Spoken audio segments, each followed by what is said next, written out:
Hey there kids, it's not your dad, but your LoreDad. A little while ago, I uploaded my Krasnacht LoreGrave video, and I've appreciated all of your comments and responses.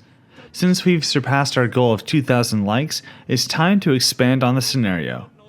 But I will be real with you guys, I've accidentally designed an entire Krasnacht Successor. While I may have gone a little overboard, I'm really proud of what I managed to cook up. And I hope you all enjoy my hypothetical Krasnacht Successor, Project Krasnacht. But before we get into the nitty-gritty details, here's a breakdown of everything that we've established so far. Krasnacht is a Kaiserreich Cold War between the Socialist West and Nationalist East. While it seems to be a Cold War with just an ideological shuffle at first, the depth that Kaiserreich gives us allows for us to explore unique conflicts that would only occur with the ideologies of these nations. Due to syndicalism being the primary socialist ideology and a lack of a proper opportunity for the nationalist elements of the ideology to be ironed out, IRL fascists like Mussolini would splinter off from the Third International to form his own Fourth International. Despite the ideological similarities between Mussolini and Mosley, the Union of Britain would stay aligned to France, as they both sought to further integrate the socialist countries of Europe into a European Union. However, the ideological differences between their governments would force them both to adapt to each other, destabilizing their countries. With Italy's distancing from the Third International, they would eventually destabilize and fall into a civil war between pro- and anti-French socialists. This sign of weakness would allow for Austria to attempt to become independent, and Yugoslavia to gain the rest of their claimed territories against Italy. But the two would clash over the fate of Slovenia, causing a war between Yugoslavia and Austria. This war would escalate to include the socialist Germans attempting to annex Austria, and the Bulgarians attempting to reclaim Macedonia. This could be resolved peacefully, or escalate even further into the Third Weltkrieg between the Int4 and the Sarpak. At the end of my first video, I talked about how the fate of America would need to be determined, but I found that the Asian theater has a lot of potential to accentuate the strengths of my take on the concept. So we'll look at their situation before moving on to the other areas of the world. I hope you're strapped in for a long, wild ride, because this is the furthest I've gone with my LoreGrave videos ever before. The Asian theater in Kaiserreich is one of the most interesting regions to play in.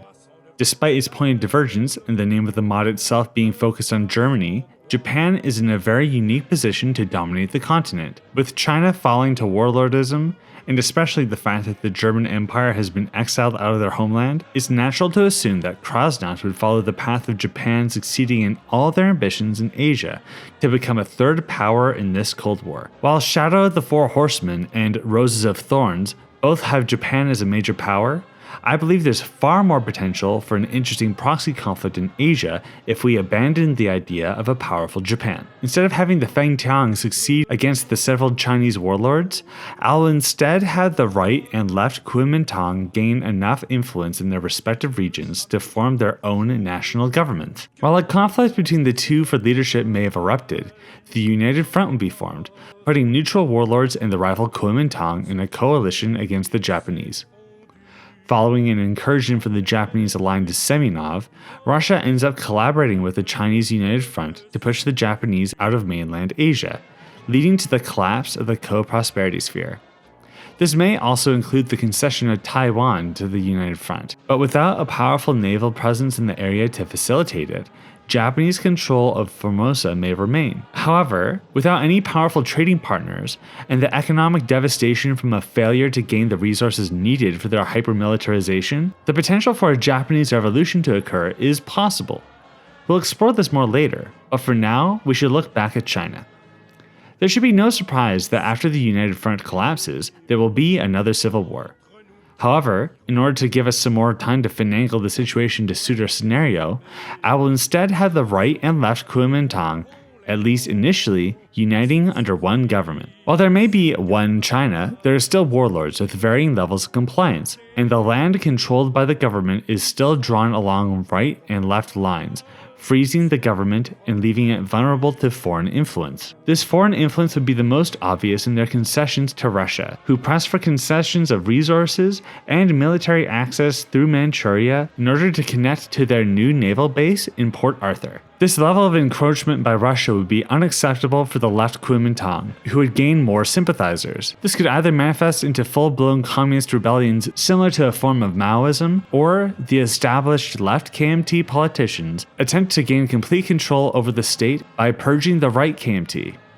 But regardless of how this conflict manifests, both the Sarpak and the Infor would want China to be completely dominated by their preferred faction and would fight to secure it through any means necessary. This would be represented through a minigame, much like how the Spanish Civil War's escalation does it in vanilla currently, but including foreign nations, and once the deadline has been reached, the Civil War would break out. While it could go either way, I believe the most compelling and plausible inciting incident would be that the rightists remain in power, while the leftists become insurrectionary, causing a proxy conflict between Russia and the international forces. But not only in China, I believe Japan would be a prime breeding ground for a socialist revolution as well. In our timeline, there was a growing leftist movement in Japan following the American occupation of their state. This would eventually be suppressed, with, arguably, the largest factor being American intelligence interference. Therefore, with the isolation of Japan in this new world order, the humiliation of their army and navy, and with foreign support from the international forces, a socialist revolution could occur in Japan as well, leaving the imperial government no choice but to be thrown into the arms of their vanquisher, the Russian state. With the Japanese Civil War occurring shortly after the Chinese one had broken out, the Japanese-controlled island of Formosa would defect to the leftist Chinese. The fact that this could occur at all leaves us in a very interesting position, where, in the event that the leftist Chinese lose the Civil War, they would be exiled to Taiwan, a direct inverse of what had occurred in our timeline. This proxy conflict could result in several different ways. In the event that the left KMT may be about to win, Russia may find it strategically critical that they occupy the Manchuria region as to protect their Pacific naval bases. Of course, the Russians would prefer a total right-wing victory, in which case they would have no need to support regional separatists, and would instead enjoy the fruits of their new allies' vast resources and population, not to mention their completely secured Asian flank, especially when the Italian Civil War would be occurring around the same time, and the Russians would be very weary of a war escalating in Europe. In the event that any of these proxy conflicts escalate to direct war between the major powers, it should be obvious that all powers would immediately invite each warring tag to their own faction, meaning that the Russians would need to commit their entire eastern army to an elongated guerrilla war, potentially overextending themselves and leading to a total syndicalist victory in Eurasia. But what about Southeast Asia? Well, without a strong Japan to subjugate Southeast Asia, we're in a very unique position to determine their fates. While an Indonesian rebellion still may succeed without the Japanese intervening, and the likelihood of the German East Asian colony continuing to persist following the mainland's collapse is extremely unlikely, the Entente remnants in Australasia would influence the outcome of decolonization. Given the instability of the South African Dominion, I believe that the royal family would exile themselves to Australia.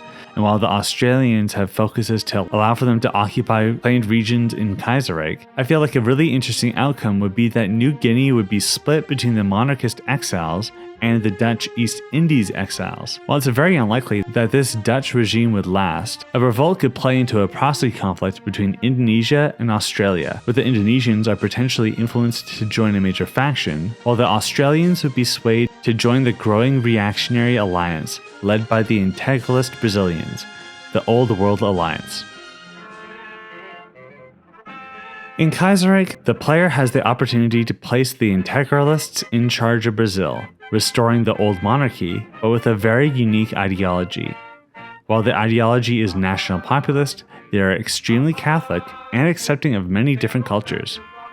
Well, unless you're Jewish. While historically, the Pope had denied the support of the Integralist Action Française party, the legitimacy of Catholic integralists would be directly correlated with the legitimacy of the exiled Pope, who would be residing in Brazil. Having the emperors of Brazil being crowned directly by the Pope would give them extreme legitimacy in the eyes of their Catholic subjects, and would therefore be the foundation of their regime. This focus on religion and monarchy would be antithetical to Savinkov's ideology.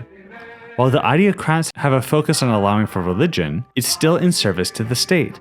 causing an ideological rift that would prevent Brazil from entering the SAR Pact. This instead puts them into a unique position where they could eventually unite all the exiled European monarchies into a new entente. But to avoid conflating this new entente with the Russian path in Kaiserreich, I will refer to this alliance as the Old World Alliance, or OWA for short. Since the Russians had managed to enforce a peace between the Third International and the Entente, the exiled governments of France and Germany would persist in Africa.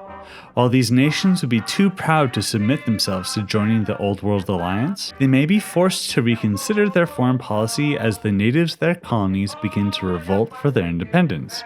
While the French Commune would have loved to have eliminated the Algiers regime and be in an incredible position to invade and destroy them, the peace brokered by the Russians guarantees that the Russians would join the defender in any conflict between the Third International and the Entente. Therefore, the Int4 would be forced to support insurgencies covertly as to encourage the defeat of their rival government without an invasion. While it would be easy to assume that these revolts would all be strictly pro-French syndicalism, I believe that that wouldn't be the case. In fact, I can see a lot of these revolts being pro-Russian. In our timeline, the USA led NATO, who had European empires in their faction. If you were anti-colonialism, you were pro-Soviet. However, Russia and the Third International both had sought to destroy the German Empire, the last remaining European colonial power in the world, making the alignment of these future anti-colonial uprisings in the former Entente not as easily determined.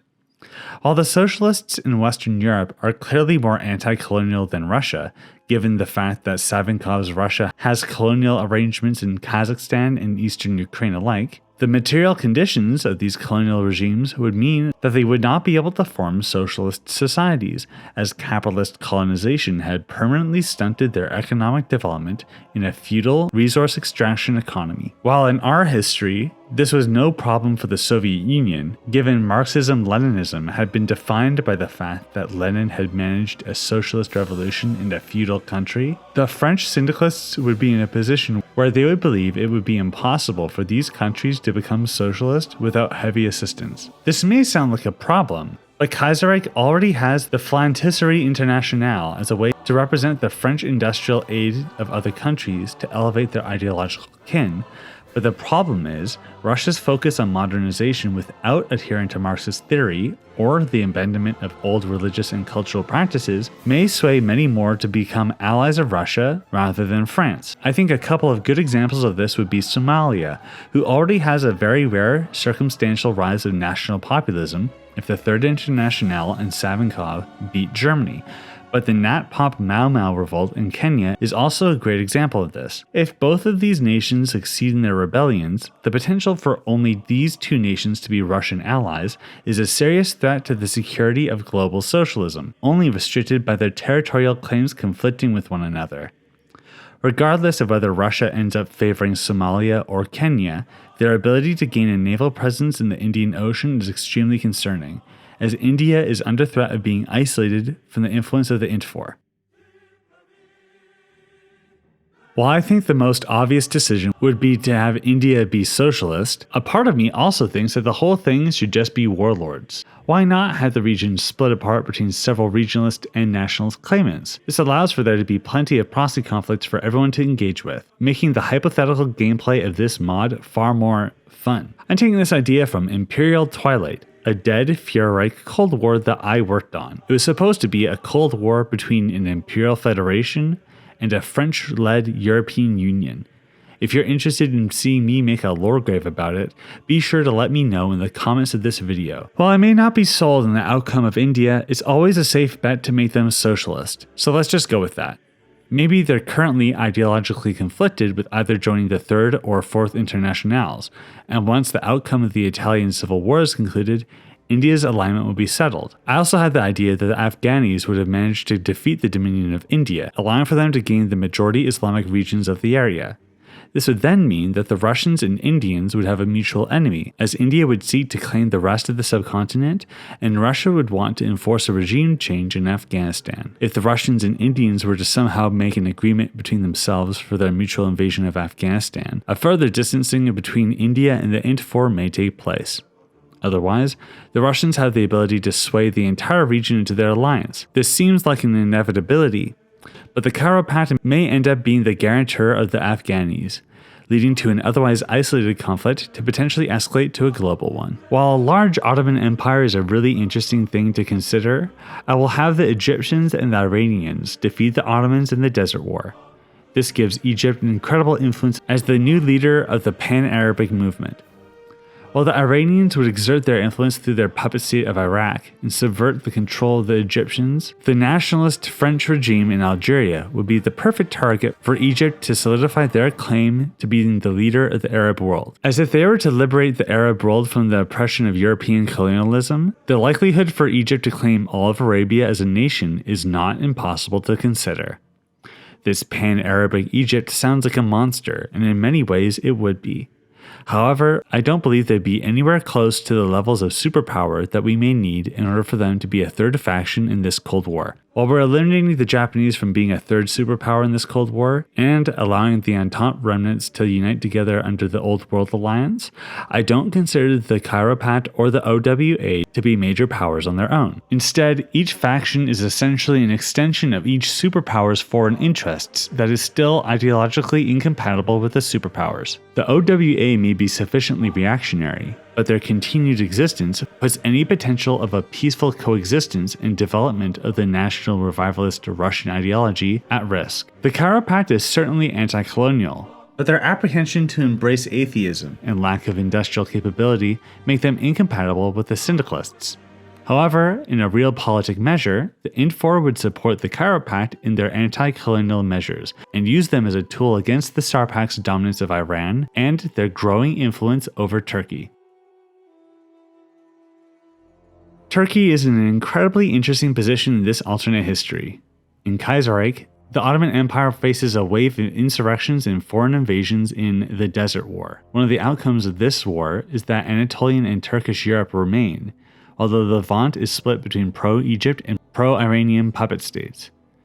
Depending on the path, Greece may also take the opportunity to invade and potentially reclaim Constantinople from the Turks, realizing the Megali idea. Having Greece control the Straits of the Bosphorus and their religious ties to Russia would mean that the Tsar Pact would have an unrestricted access to the Mediterranean, giving Russia an incredible opportunity to put pressure on the INT4. However, I believe that this would be a bridge too far for the INT4.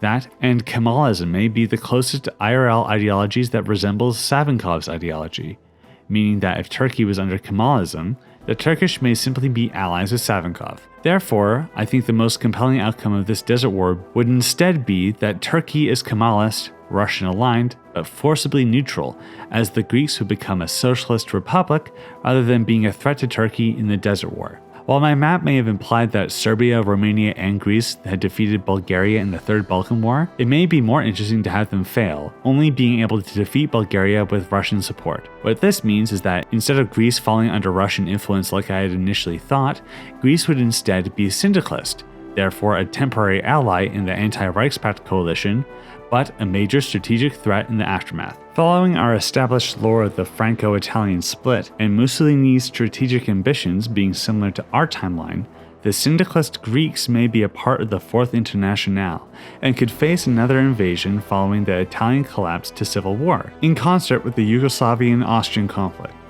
The question is, who would be the invader? With the new reality in Eastern Europe being that the Bulgarians had won the Third but lost the Fourth Balkan War, the occupation government may be a direct collaborator with Savinkovite Russia, leading to a national populist Bulgaria. This NatPop Bulgaria may invade Greece as a means to secure the Aegean once more, in a diplomatic conflict that has persisted for centuries, mirroring the refusal of the British and French to accept the Russian proposal for an independent Bulgaria, which would have given Bulgaria, and therefore Russia, an Aegean coastline.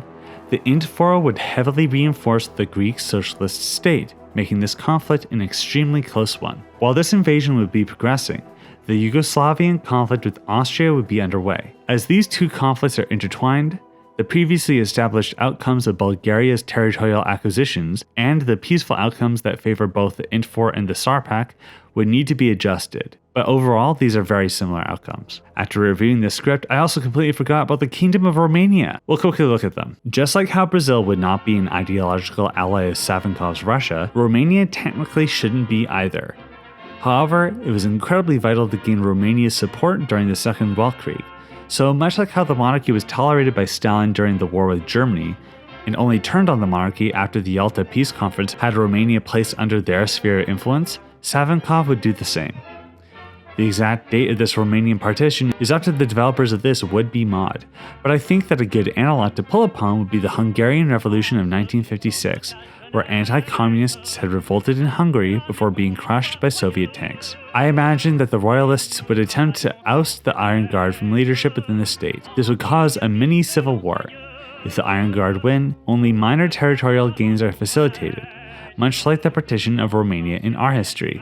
But in the event that the monarchy wins their civil war, the rest of the Tsar Pact would intervene, giving an eager Int4 player the option to strike early. But in the extremely likely event that the monarchy of Romania collapses, the territorial gains for the Russians and the Tsar Pact states would be significantly more. Bulgaria could even gain all of Dobruja, the Hungarians could gain all of Transylvania, and Russia may even annex Moldavia directly rather than allowing for it to be sovereign, leaving only Wallachia, which would become a corporatocratic, not corporatist, state, dominated by Russian oil interests. But regardless of the outcome of this partition of Romania, we need to talk more about Turkey. Turkey is in a position where they have all the cards to negotiate with Russia. If Russia invades, the Int4 and potentially even the Cairo Pact would band together against them. Their ability to resist Russian pressure lies in the socialist Greeks' capability to connect to them by land. But if Russia has full control over this region, the only ability for Turkey to gain material support would be through the Aegean Sea, which Russia now has access to. Thus, if the Russians defeat the Greeks, then the Turks have no choice but to align with Russia. This would allow for Turkey to confidently invade the Cairo Pact and reclaim some of their imperial territories. This could also lead to the Cairo Pact collapsing, as the Russian-aligned Iranians would also seek to gain their conflicting territorial claims against Cairo. In either a pro-Russian or independent invasion of the Cairo Pact, the Int4 may be forced to support Egyptian socialists as a means to ensure the continued control over the Suez by a friendly ally, lest all of Egypt fall to Turkey. But enough about how the Cairo Pact would collapse. Let's talk more about how the Cairo Pact can play a part in this Cold War. The Cairo Pact would have been the most effective supporter of anti-imperialist regimes in the Islamic world. While Somalia and Kenya may have ended up becoming allies of Russia, the Cairo Pact would invade France with the intention to liberate their colonial subjects from oppression. This would work far better than a socialist invasion of the country, as nearly all colonial subjects would simply be able to be free nations again, instead of being strongly encouraged to adopt socialism in their countries. Therefore, the Int4 would covertly support the Cairo Pact in their invasion, while the Tsar Pact would do so as well. However, there would be far more opportunities for the Tsar Pact to gain from National France's demise, which we'll cover later on in the video. I almost had decided that this war should have already happened by the start of this hypothetical mod, and instead had been a decisive Cairo Pact victory, as I was worried that determining the fate of an entire continent to a single proxy conflict would not be an enjoyable experience, but then I remembered that's why the TNO developers removed the South Africa War, and incorporated de Beaulieu. Therefore, I will instead be taking the approach that there are two distinct phases in the proxy conflict to consider, during and after the National French Cairo Pact War. The win condition of the Cairo Pact would be the utter destruction of the French, which would not be hard to do. The further that the Cairo Pact marches, more and more paramilitaries would join their ranks, making a defensive war impossible for the National French. The only thing that would hold the Cairo Pact back would be the interference of the Int4 and the Tsar Pact attempting to gain allies through their own anti-imperial revolts. While more inland and neighboring Muslim countries like Chad may have insurgents aligned with Cairo, the sea-adjacent colonies are more susceptible to French and Russian interference. Since this war would be occurring before Mussolini's death and the collapse of his regime, the possibility for more nationalist-leading communists to join the Fourth International would mean more members for their alliance, potentially Algeria. However, regardless of which countries end up aligned with the Cairo Pact, Third or Fourth Internationals, there needs to be a second phase, one in which the Russians can begin to take action. But before we talk about that, we need to discuss the unlikely outcome of a French victory against the Kaiserreich. As the OWA would be heavily leaning on integralism and Catholicism, I think a fitting path for the Algiers regime to have gone down in this timeline would be the integralist Action Française. Given that they would be fighting the Egyptians in a war of liberation of their kin, it would be very much a continuation of the Crusades. While the French may not be in a position to seriously reclaim the Kingdom of Jerusalem, their propaganda would carry that edge in order to rally as many Catholic volunteers to their side. Following that logic, the Pope in exile in Brazil would literally call for a crusade, potentially being the reason why the Old World Alliance exists. If the French manage to take out the Egyptian allies in Libya, the Turkish and Iranians may be so bold as to invade the Kaiserreich early, regardless of the outcome of the yet-to-occur Greco-Bulgarian War. And in the event that this anti-Egyptian coalition manages to defeat their enemies, the monarchy would collapse. This Egypt may potentially not control Sudan or the Suez, which would be a forcibly international zone, but would absolutely be Nasserist. While Nasserism would align with Mussolini's Fourth International, given their nationalistic stint, preventing the Egyptians from becoming aligned with France in the Intfor. Therefore, Egyptian socialism should only fall to a different leader if there's a different outcome to the Franco-Egyptian War. So if the Cairo Pact survives the French conflict, there is still the looming threat of the Turkish invasion happening later down the line. In this event, they may be more prepared, but the possibility of them being defeated may still occur. This is where the Egyptians would accept French syndicalist support, which would increase local sympathies away from Nasserism and more towards orthodox syndicalist outlooks, especially after Mussolini's regime falls to a civil war, which would be scripted to occur after a peace is forced between the French and the Cairo Pact. In the case of a total Cairo Pact victory, there would be a lot of extra support that the Cairo Pact could muster from the Islamic world, increasing their strength. But these fragile, recently liberated regimes would be ripe for the Tsar Pact to capitalize on. In our history, when Charles de Gaulle had even flirted with the idea of allowing for Algeria to be free from French rule, the Organisation Armée Secrète had organized a putsch in the region in order to resist decrees from their president to withdraw from the region. While this revolt had ultimately failed and Algeria gained their independence, this alternate history has significantly impacted the demographics of the region, making a French regional revolt in the young Algerian Republic a serious possibility. Rose Salan would lead this revolt, with the goal of re-establishing French minority rule in Algeria, proclaiming a rival French government, and seeking to join the Tsar Pact. Russian ability to support this rebellion would be dependent on their ability to gain access to the Mediterranean. If Russia had managed to gain an Adriatic port from the Greco-Bulgarian War, then a focus may be taken that would allow for them to end material support and other small buffs, but would be forever locked away if they failed to secure Mediterranean access. In the event of this Pied Noir revolt, a second national French Republic would be proclaimed, with ambitions to return to the mainland. This outcome would be disastrous for the Intfor, as the Russians could position nuclear warheads in Algeria, in direct range of all of the syndicalist nations of Europe. The French would realize this risk and would support any regime that would fight against the OAS, regardless of their ideological compatibility. This seems like an incredibly amazing outcome for the Tsar Pact, but it's worth noting that this outcome would not be possible if the OWA had won their proxy conflict at the Cairo Pact, as the OWA nations would not nearly be as strong or confident enough to overtly position themselves against the Intfor. That, and there's a serious possibility that the faction would cease to exist if they had failed in their proxy conflict with the Cairo Pact. The guarantee of having a strong, united nationalist France being a threat to the Third International at the expense of a direct ally, or a higher risk, higher reward outcome of having a devotedly loyal Algerie government, makes for an interesting and dynamic set of proxy conflicts that the Russian player and the French player could interact with. But regardless of victory or defeat of the OWA against the Egyptians, the presence of a growing power in America would instigate an invasion of the integralist Brazilians by the Commonwealth of America. But what are they up to anyway? Well, unfortunately, we're out of time for this video. Please subscribe if you're interested in seeing the next part as soon as it comes out, or if it's already out, you can check it out here. Thank you to my channel members, Grid, Jubs, Lou, Cindy Beatty, and Seeking Sentience for your extra support. Look both ways when you cross the street, and I hope you have a good day.